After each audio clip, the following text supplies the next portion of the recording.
Salam saudara-saudari yang terkasih. Berjumpa lagi dalam renungan harian Ai Mamiri, Selasa 12 Oktober 2021. Marilah kita mengawali permenungan kita dengan tanda kemenangan Kristus. Dalam nama Bapa dan Putra dan Roh Kudus. Amin. Saudara-saudari yang terkasih, bacaan yang akan kita renungkan pada hari ini adalah dari Injil Lukas bab 11 ayat 37 sampai 41. Injil hari ini berkisah tentang Yesus yang mengecam orang-orang Farisi dan ahli-ahli Taurat.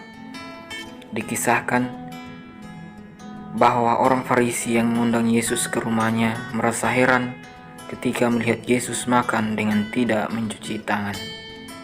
Spontan Yesus berkata kepada orang Farisi itu, "Kamu orang-orang Farisi, kamu membersihkan bagian luar dari cawan dan pinggan, tetapi bagian dalammu penuh rampasan dan kejahatan." Saudara-saudari yang terkasih, saya yakin bahwa dalam kehidupan sehari-hari kita sering melakukan kebaikan dengan bantu orang lain dan masih banyak kebaikan yang lain.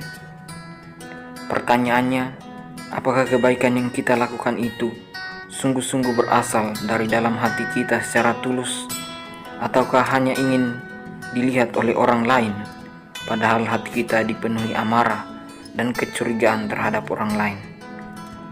Jangan sampai kita melakukan kebaikan hanya sebagai topeng untuk menyembunyikan kejahatan dari dalam hati kita. Injil hari ini mengajak kita untuk senantiasa memurnikan hati kita, memurnikan niat kita serta keikhlasan hati kita dalam melakukan kebaikan. Ketulusan dan keikhlasan hati itu harus benar-benar tercermin dalam tindakan dan perkataan dalam kehidupan kita sebagai suatu persembahan kepada sesama dan terlebih khusus kepada Allah. Tuhan Yesus memberkati. Amin.